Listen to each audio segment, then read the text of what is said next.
la section laitière a dégagé 3 axes de travail. Le premier sur l'autonomie des décisions des producteurs de lait qui passe au travers de la formation coût de production, mais aussi comme par exemple d'être plus autonome sur le froid à la ferme, c'est-à-dire détenir son tank. Le deuxième axe de travail est en relation avec le travail syndical qu'on doit mener au quotidien tous les jours, c'est-à-dire retrouver de la transparence à travers toute la filière laitière et ensuite aussi aller rencontrer tout ce qui est restauration hors domicile. Un deuxième point dans l'axe travail syndical, là où nous devons très rapidement se mettre en ordre de marche pour voir l'application concrète sur le terrain de la loi Sapin 2. Donc là, des actions vont s'organiser très prochainement pour aller vérifier si tout simplement la loi est appliquée, comme par exemple le prix du lait payé producteur lors de la rencontre ou lors des négociations entre les GMS et la transformation.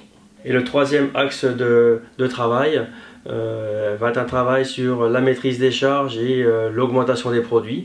Donc la maîtrise des charges au travers de plans d'action dans les exploitations et l'augmentation des produits à travers une réflexion, une valorisation du veau de 10 jours, départ exploitation, et aussi par rapport aux réformes laitières telles que la mise en commun de moyens d'engraissement et aussi de ne pas attendre la fin de la campagne laitière pour réformer nos vaches qui sont destinées principalement à la restauration hors domicile. Le travail de la section, donc pour l'année, c'est juste une continuité de ce qui s'est passé sur ces dernières années. Donc c'est le maintien de la pression au niveau des GMS sur cœur de gamme, enfin éleveurs engagés maintenant pour l'identifiant, de façon à faire adhérer toutes les enseignes à cette démarche éleveurs engagés. Et en parallèle, la communication à faire au sein du consommateur pour lui expliquer justement ce qu'est la démarche engagée, ce qu'elle lui apporte, ce qu'elle apporte surtout aux éleveurs par rapport au prix payé aux producteurs pour un prix rémunérateur qui est un respect du travail fourni et la gage de qualité qu'on apporte aux consommateurs.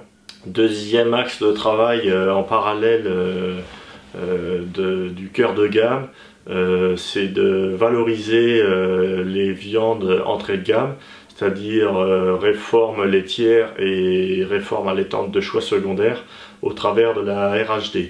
Donc c'est un potentiel de consommation qu'on doit absolument se préoccuper, puisque 70% des denrées alimentaires au niveau de la RHD sont d'origine UE et seulement 30% d'origine française. Donc il faut qu'on inverse cette tendance de façon à valoriser ces viandes entrée de gamme. Donc pour ces viandes entrée de gamme, on a aussi à encourager nos éleveurs à bien finir les animaux de race laitière et de choix secondaire en race à viande pour pouvoir bien les valoriser au travers de la RHD.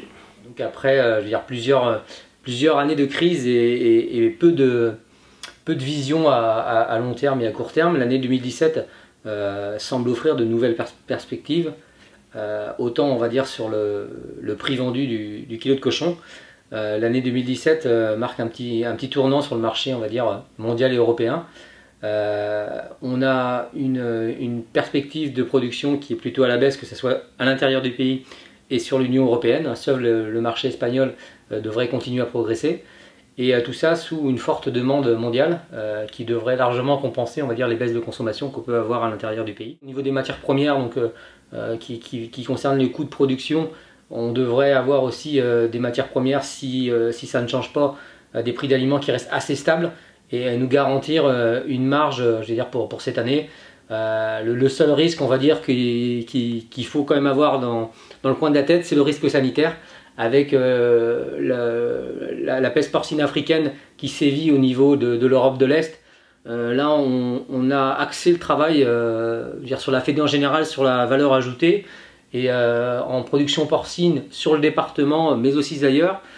on s'aperçoit qu'on a un manque cruel de main-d'œuvre sur le département sur la production porcine. Donc on se donne on va dire un mandat de 3 ans pour travailler cette problématique. Donc au niveau de la section, on va faire un travail pour redonner je veux dire une meilleure image de la production, mais que ça soit au niveau du consommateur, mais ça c'est plutôt un deuxième objectif. Mais d'abord sur les jeunes qui peuvent être attirés par la production porcine, qui aujourd'hui ne le sont pas parce qu'ils n'ont pas découvert le métier ou ils en ont une mauvaise image.